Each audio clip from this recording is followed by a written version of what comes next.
So,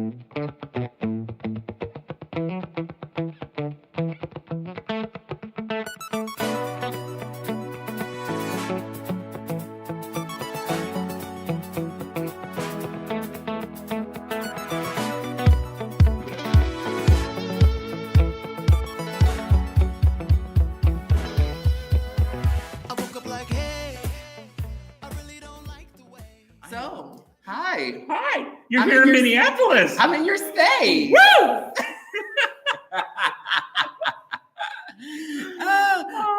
Oh my gosh. Well, no, yes, I've been in Minneapolis since last Thursday. Yeah, about Thursday of last week. Yeah, and so I'm here, and we're causing good trouble. And yeah, I think it's just good to be in the space, and it's always good to be with Justice. Oh, I'm here. So this is it. Justice is giving me fabulousness. I like there's this plaid skirt, and there are these like. We can't forget, I'm a sexual humanist. Come on, sexual. I need this kind of shirt. Where did you get that from? I got to introduce you to this place. Okay. Yeah, we're gonna. Oh, okay. We're gonna make this thing happen. I need, You need some sexual humanism in your life. Yes, I do need some sexual. Bring it on the sexy. No, it's funny because I was just in service Monday, and I don't know if you saw my post, but like. This 94-year-old woman who's in service, sees me do my thing. Of course, I do my normal thing. If you have never seen me, like, just literally be in a service, it's a real thing. I do sometimes preach. That's a good way to talk about it. You bring out that. you bring out the religious passions from this atheist. I mean, right? It's like, a thing. It's a thing. And so this woman sees me, and 94 years old, and bless her heart, she was like, you're just sexy. She's like, there's no other way to describe it. And I thought to myself, wow, thank you, 94-year-old woman who has never, and it's just, it's nice coming to Minneapolis because it always gives me this moment of like, I always think about Prince. Mm-hmm. I think about Prince, and the fact that like, this is also like, a place that his music evolved. So I think about that a lot when I'm here. And then I think about the fact that there have been small references to me being like Prince of like, First Unitarian Society and stuff like that. It was just kind of funny. I'm like, oh my gosh, like I never think about it. But I am a wild child, Carolina says, you don't just preach, you preach. Sorry, that gets really my bass drop. Really deep. Come on, I like it. I like it all. You gotta have a little fun. You gotta have range, up high and up low, down half. Just have fun with your life. This is true. No, because I think that is important. I was just told today that like when I go into, I never realized this, but they say when I go into white spaces, I whisper, and then I get loud. And the question today, as a critique, was. Do you think that you can keep your tone without having to whisper first?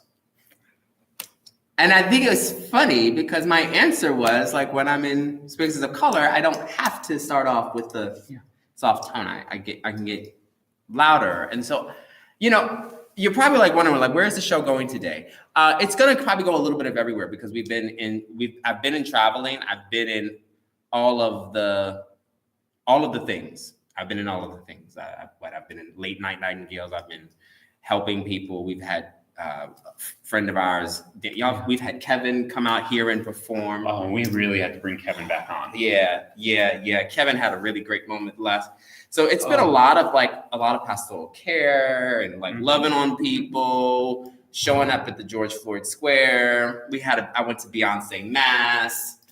Yep. I haven't stayed still. There's been we've done the abortion rallies. So we are fighting. We are having fun. We are also just giving life, giving life the finest. You're bringing it real because you're really connecting back in with many of the people here. Yeah. I've already seen, there's been conversations already hit back of here's where we're trying to move towards. How do we step out of the positions that we've been in? And that's the one thing that Jay brings when Jay enters a space. Jay livens it, Jay connects it, and Jay brings the ministry. So we get connection, we get humanism, we get the whole shebang together, and then we're able to move forward. And Carolyn, yes, I did go to the Beyonce Mass. It is a real thing. I do recommend that you look it up. Beyonce Mass is created by Dr. Yolanda, I think it's Notchet.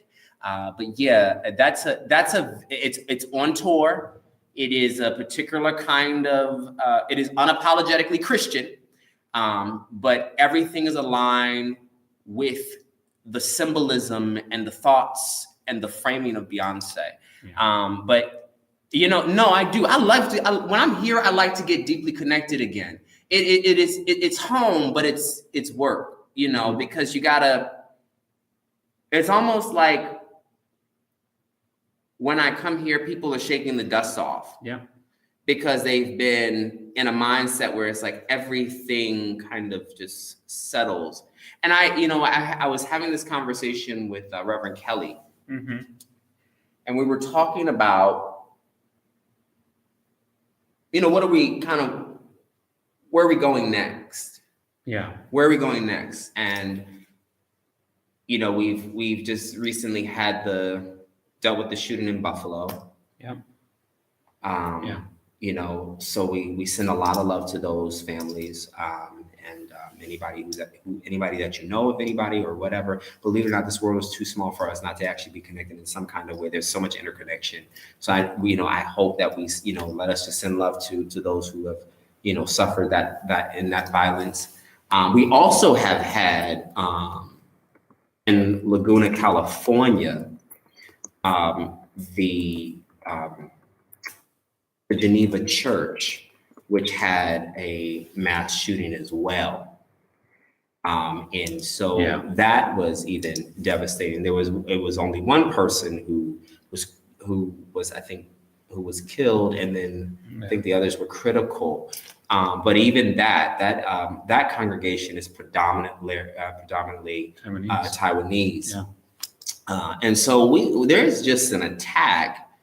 And we can focus on the attack, but we also there's gun violence involved in that. There's there's a targeting happening, and so as we were talking, one of the things that was brought up was like, where do we go from now? Like, do we think we can fix this? Do we, and the statement was made that like, some people just feel like nothing can be fixed. America is what it is. I don't sit like that. I don't like statements like it is what it is. I struggle with that statement, and I know it's okay. I know for some of my humanist friends or my more pessimistic friends, it is like a thing where I'm like, when we say that it is what it is, we're not willing to try to even attempt change at that point. You're bookending it. Yeah, I don't think that that's the only option we have, and maybe that's because of my cultural experience. Yeah. Because I didn't come from a people that says it is what it is, right? And we don't come from people. Let's just be real. Our ancestors, let alone our transcestors, have never said, right, that it is what it is. We got, and so I'm curious, on like, what is our next move? And our next move of not only just justice, but our next move for ourselves, And what is the next move in us remaining healthy and advocating for ourselves? And so I've been thinking about things like that, but I thought to myself, like, has there ever been a moment for you that has just been, that it's almost like a Mortal Kombat ending, and you're like, I can't do anything else. Finish it. So many, I can't even count. I can tell you that one of the big areas, and this is what I was thinking as you're thinking about it, it's we have to hold it all, right? Mm-hmm. Here's the problem, right? On one hand, You know, if I obsess about the pain, if I obsess about the problems, if I let it control and take my psyche, then I can't get anything done because I'm paralyzed in the overwhelm of choices and options as I try and drive forward. Just grab one, just choose one. So you start to move as fast as you can. And you find out that's wrong because there's another thing happening. There's another thing happening. There's another thing happening. And in the end, so that's where that is so much easier just to slip in and bookend it and say, well, it is what it is. I can't do anything about it. So I might as well end it or let it go. Yeah. And that's where I try and find, you know, that's where I think, and I like the analogy that we have to hold it in both hands. Okay. Right? Okay. On one side, I know I'm here in Minnesota. I'm in Minneapolis. I have no way to affect much of our legislative system. I'm watching changes in our state system here that just terrify the living crap out of me. And there's so little that I can actually do. Right? And putting myself out there puts a target on my family, my kids, on me, on my dear friends who are connected, who won't let me go. And so, but then there's the other side that if I don't step out, who is? Right? If I don't do something, who will? And there is so much pain out in the world right now that we are dealing with each and every day that I can't solve it all, but I know that I can do one step at a time. And so I don't know the answer for how do we deal with, you know, Roe being overturned? How do we deal with the mass violence? How do we deal with this? I don't know, but I do know how I can address and affect Jay, connecting in. I do know how to step out and go to rallies. I do know how to write letters. I do know how to get out there and build voices, right? There's a reason why we go on Transverse. And it isn't just because we're having fun. I hope everyone's having fun. Indeed. Every one of us, we got to have a little bit of sexy in our lives. We got to have enjoyment. But we don't do it for that. I know you don't do it for that. No. I honestly, it's been funny because, like, I mean, I think that's been the thing about when this show first began. Like, I would have thought that, like, I mean, this show was like built first out of the framing of like art and wanting to like create and also inspire artists. And then develop. Pardon me, I've got like it is a little crispy in here today, and I'm already. It's all right. I could do a big hug and I'll just warm you all up. And so like, yeah, the show itself did that, but I think, you know, I wanted a show that was going to kind of be a 20-minute break. Which is completely changed. But a 20-minute break of your life. Get your 20, 30 minutes, like shut down for a few minutes. Let's just chill. Let's just kick it. You know, your boss has been talking off your head. You've gotten every email possible today. You probably didn't even finish them all. Then you probably, in general, probably need to like, you know, probably sit with, you know, the complexity of your own life because you have not had even a moment to think about yourself. And like thinking about yourself is almost like it almost feels like a privilege. You know, it's tough because that's not to care for yourself, to think about yourself and be mindful of your humanity in the world should never be something that you just take for granted. I think that's why I was very interested in this kind of like earlier, like this, you know, this is what it is, but like my humanity does never suggest that unless I am not thinking deeply about myself. We have an audience here, right? And I can say because any one of them who has transitioned has had to deal with the situation of it is what it is. You know, you have your parents, you have society telling you one way. This is the only way that you can be.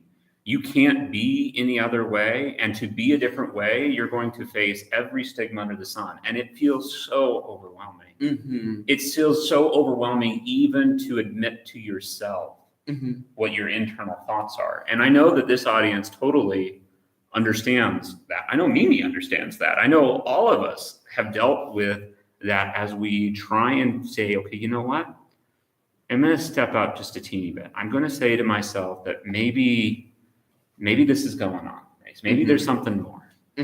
Maybe I'm going to go in and actually, talk to a therapist. Maybe I'm going to put on a little lipstick. Come on today. Maybe I'm going to put on a binder. Maybe I'm going to try this type of thing. And, we can keep trying to say, well, it is what it is, but is what it is almost killed me. And it wasn't until I said, you know what, I can't just say it is what it is.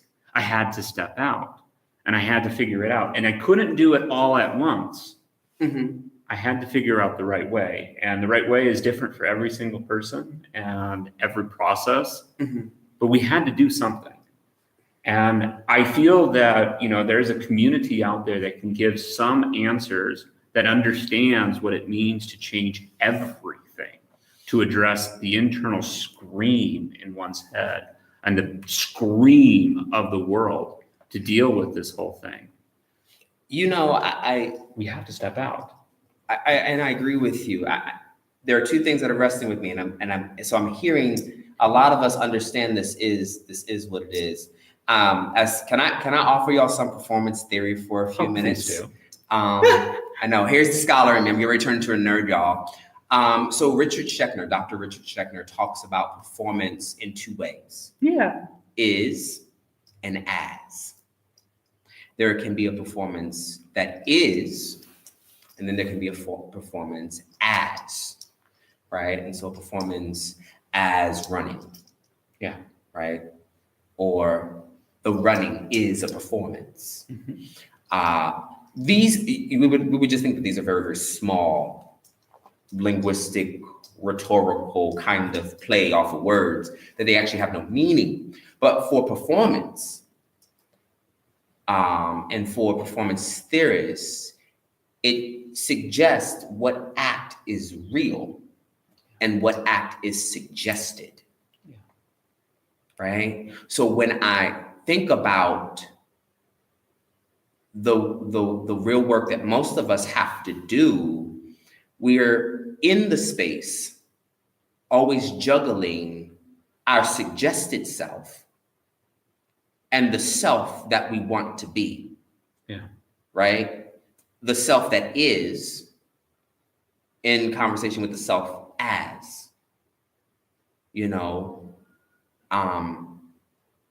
my fem energy often in my fem performance, if you will, is that of Storé.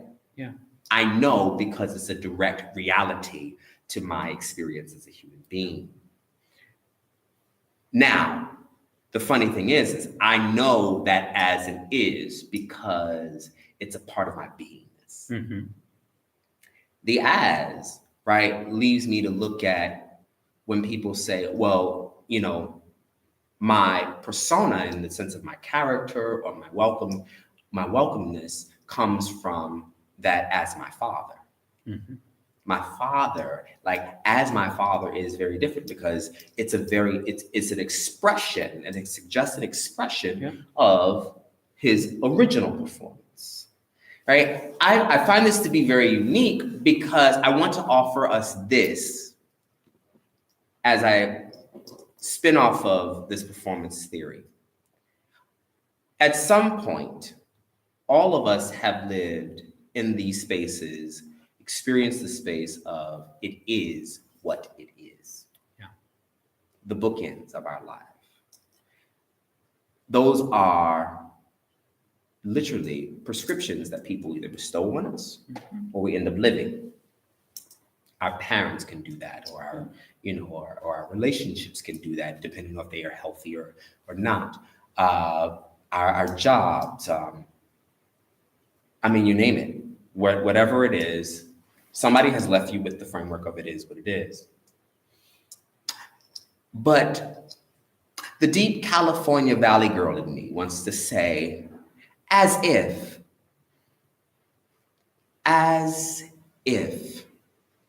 As if, and I bring that in because I think about my mom. Yeah. My mom often kept me in the as if. Hmm. That wasn't a phrase that she said, but the as if implies a becoming. Okay. It implies that if is something that we as queer folk, as people of color, as people in the margins, the if says there is possibility. Yeah. The if says that there is future. The if says that there is evolution. The if says that there is revolution. The if actually implies that we are able and capable of doing and going beyond what we decide to put our minds to. And that was my mother's phrase oftentimes. You could do whatever you want to do as long as you put your mind, wherever you want to put your mind, you just put it there, put it there, put it there. You can do great things. You can, and honestly, my father would be very concerned because I was told I could do anything. To a point, I'm probably doing so much now that I don't know what I want to do. Right?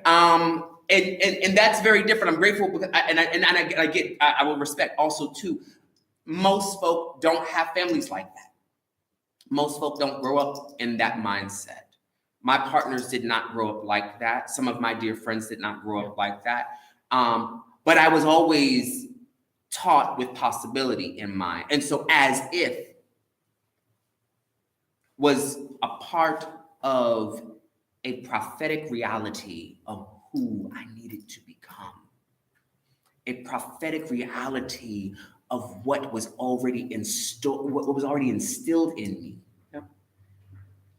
And so I found myself, even with you, even with folk that I've been, like, I engage, I seek out. I seek out, no lie. That's a key thing there. I seek out ones as if. Yeah. Like,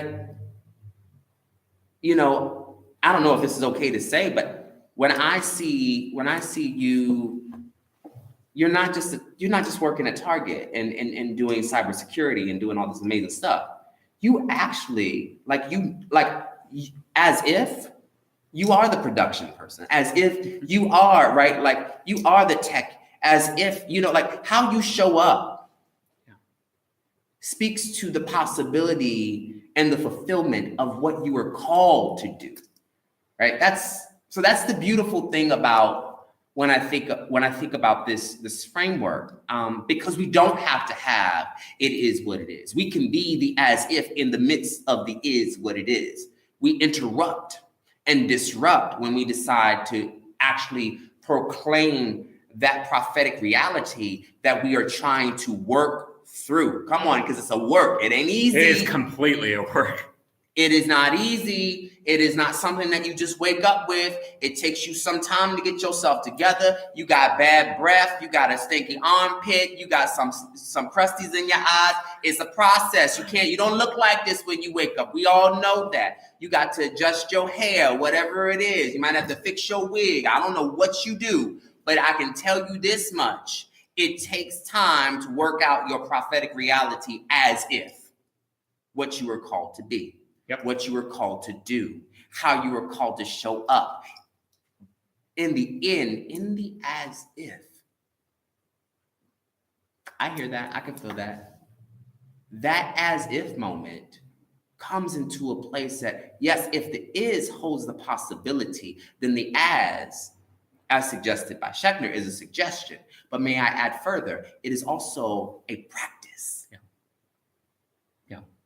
It is a practice of possibility.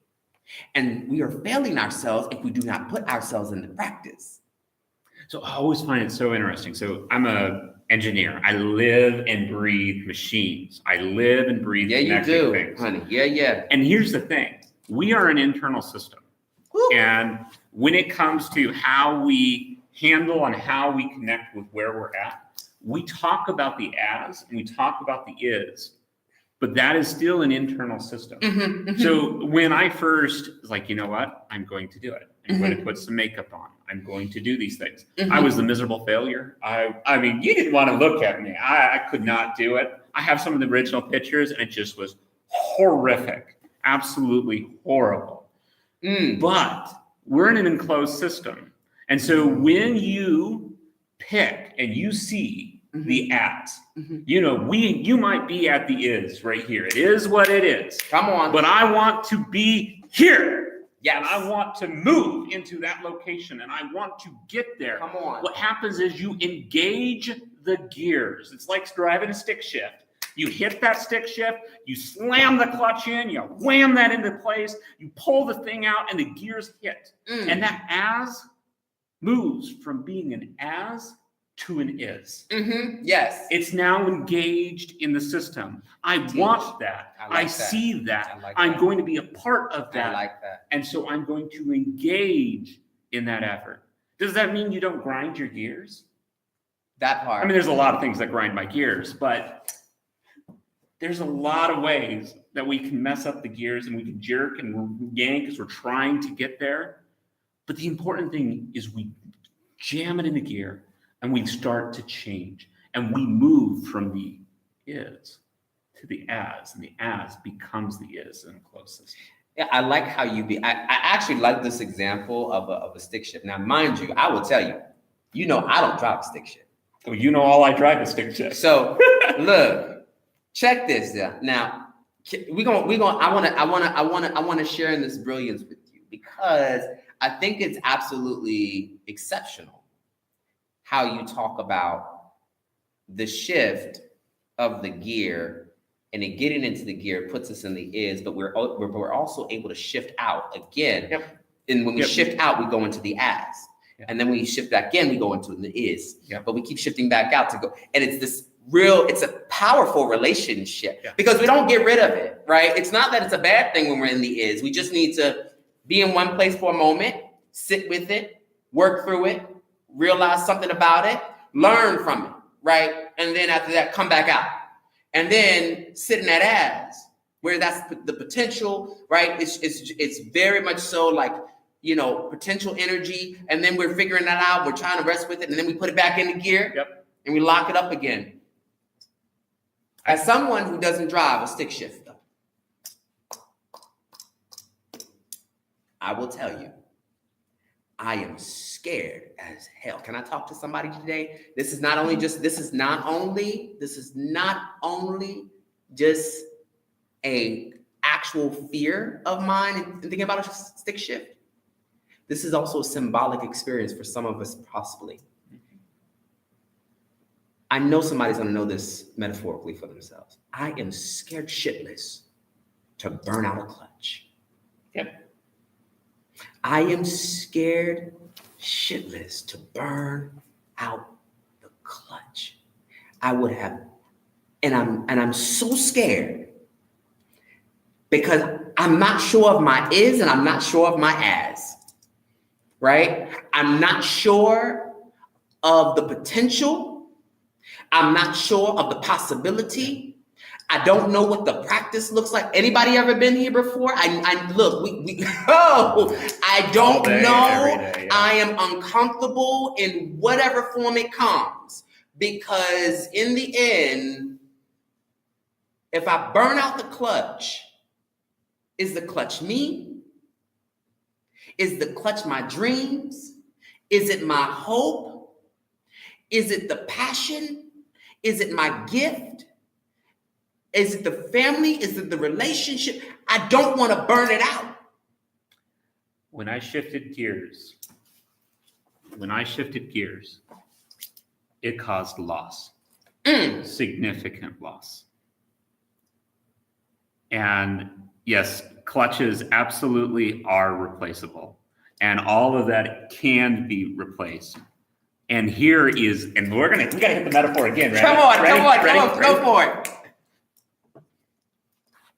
When I shifted my gears up, when my partner and I dealt with the changes and the shifts and everything along those lines, and many of my friends that are on here, those of you in chat, I know you understand this.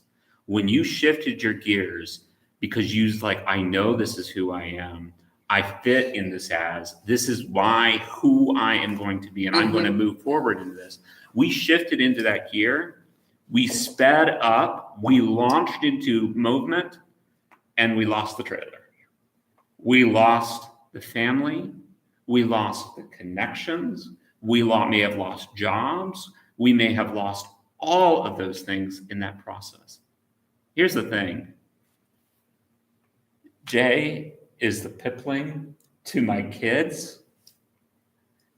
My kiddo, Hadassah, is so excited to be there nibbling. Jay is my family. Yes, yes, yes, yes. Many of you have been there with me when I've cried and when I've dealt with that. And that is what it is. We bring chosen family.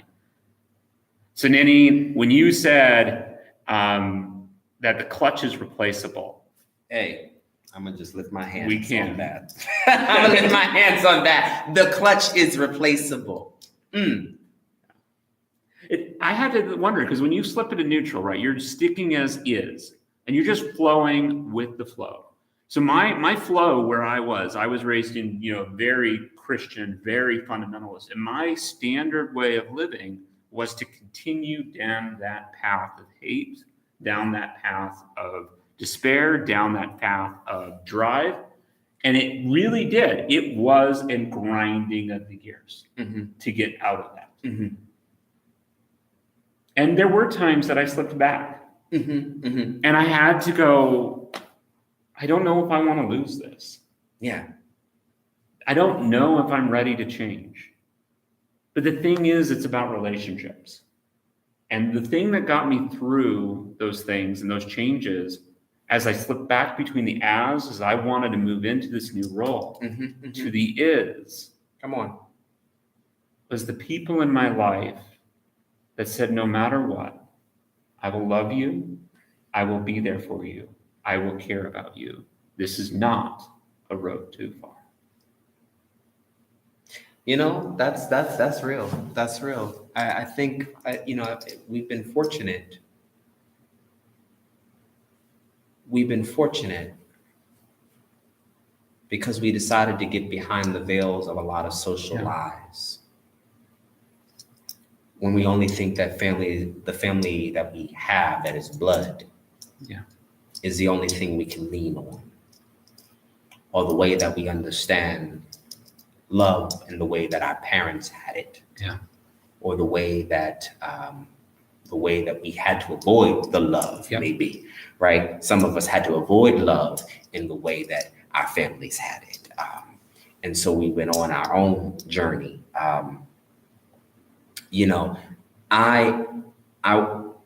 It's the thing. The thing is here. I mean, my mother's just said it here. Yeah. Blood makes us related. Love makes us family. I hope some of you catch that in your spirit. I hope some of you catch that in your reality. Yeah. Because they are not separate. And so when I come out here to Minneapolis, this is my third home. Yeah. I come here, and this experience, even having Justice here, is family, right? Having Erica is that's my family. Like I don't even, here is my sister, and here is my sister in love, right? Like we do this magic, and that is something very, very beautiful about the process of nurturing. And I had to talk about the clutch because like I said, I drive an automatic, but I know that has always been a big fear because somebody's always made it very clear, don't you burn out your clutch. But I'm grateful for our beloveds who said, look, it's replaceable. I appreciate you saying that it's replaceable. It's not the same. And, and it is still not the same. Yeah. We have to hold that in both hands. And we have to hold the tension. Yeah. There is something replaceable, and then there is something that we have to reconcile. Yeah. Can we sit with the tension for a few minutes? I'm not trying to take the joy out of the moment. I feel like we owe it to ourselves to sit with the tension and the tension and sometimes the challenge of sitting with what we understand to be that which is that that these things are replaceable, but these things also require reconciling. Yep. And I have to sit with it. Now, when I say reconcile, I'm not talking about apology. I'm talking about a transformational forgiveness process that helps you forgive yourself for what you had to believe. Yep. Woo. I'm going to say that again. A transformational forgiveness process for yourself, right? For what you've been told to believe, only to recover what you understand and know for yourself. That is reconciliation. It is not a sorry or an apology. It is not the thing of pardon me, excuse me, I made a mistake. It is you doing the inventory work to say that it did not, right, work out like I thought it would. I didn't expect for my life to be in the way that it's supposed, like everybody else had a prescription for it, but it just didn't pan out that way, right? Everybody else had something else to say about it, and it didn't go that way. But one of the things that is very important is that we have to elevate ourselves to figure out the real transformational work of forgiveness. Transformational forgiveness. Transformational forgiveness says, I look first at me. Yeah. And forgive myself for the things that I lacked in my understanding. Forgiving myself for the moments that I paused on growing. Yep. Forgiving myself on changing the narratives only to help to basically fit everybody else's narrative on my life.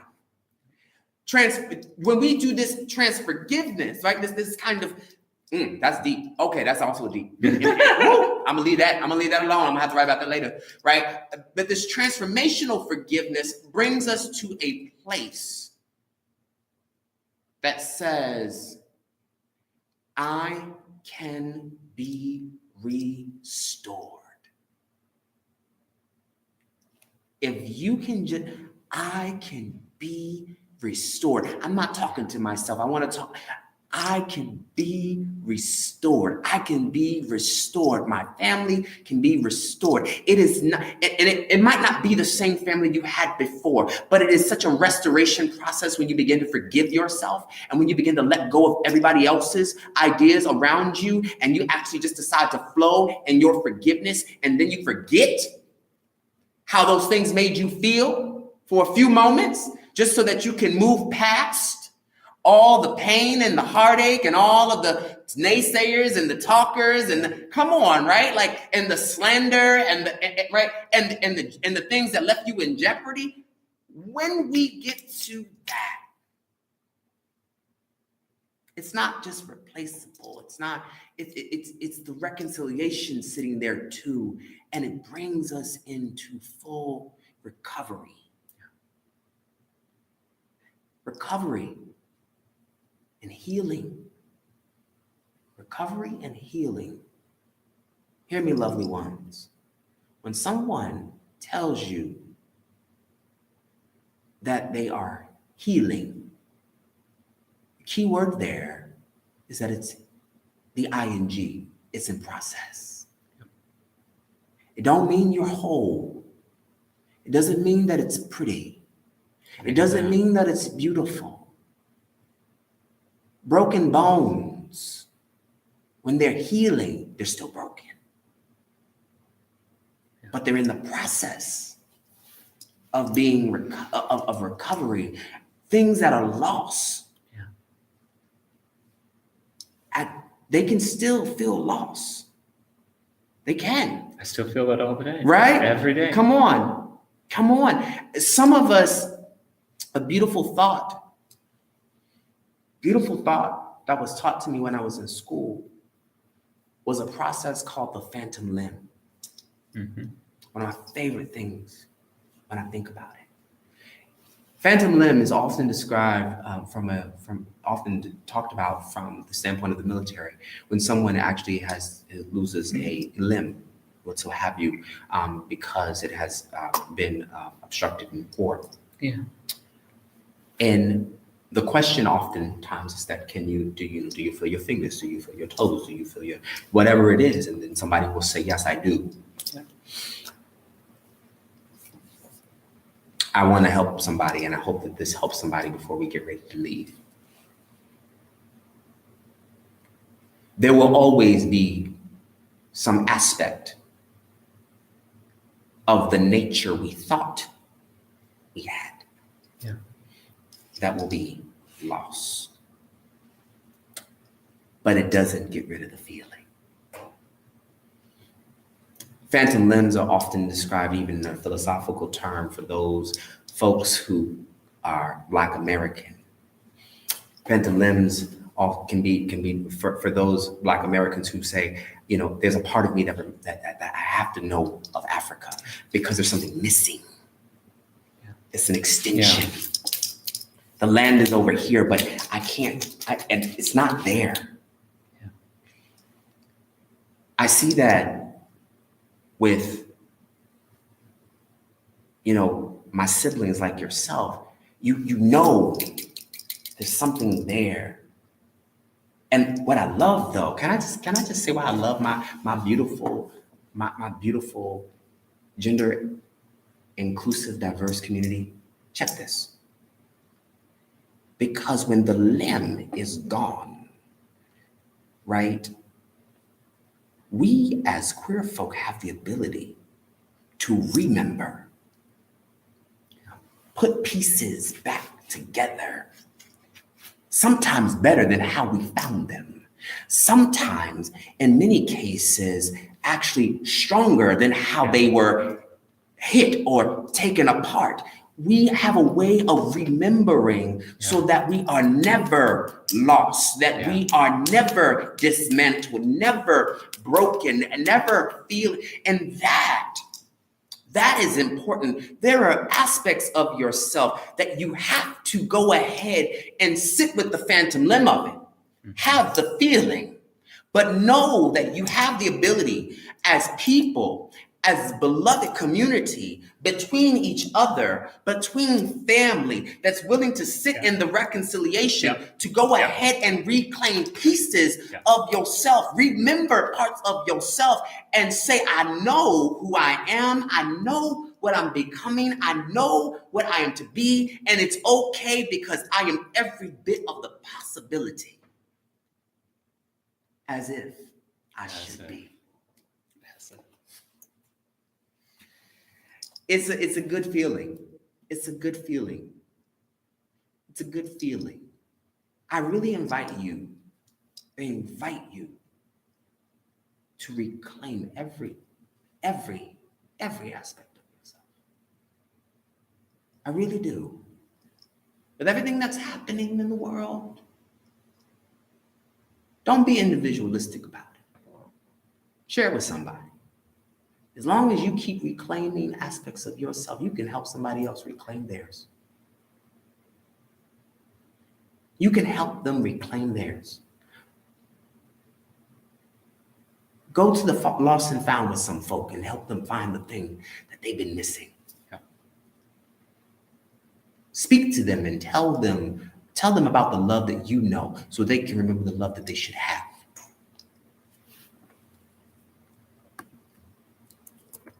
It is absolutely incredible to think for a moment, just a moment,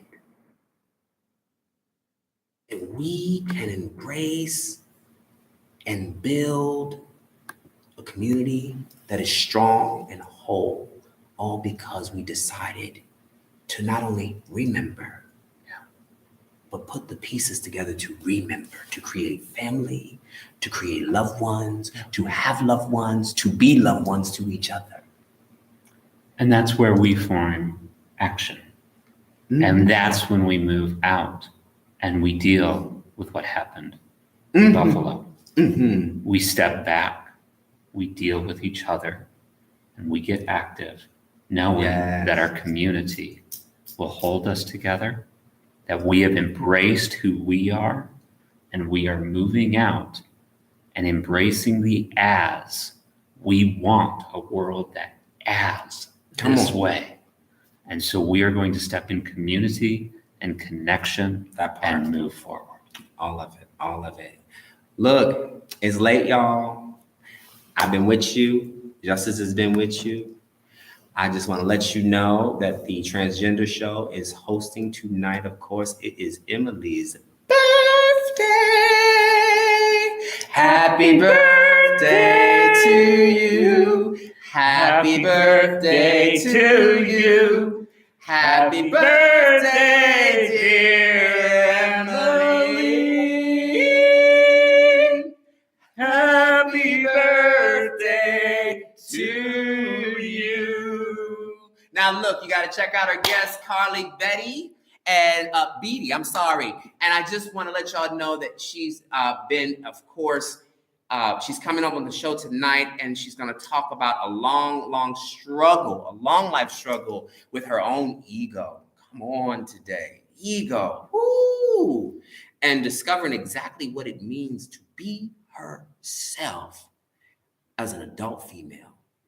Look, I hear a story of Phoenix coming along your way, so y'all better get in. Y'all better get ready. It's about to be really, really beautiful.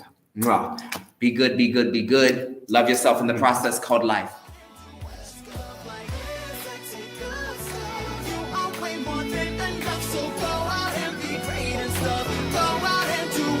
Love right now.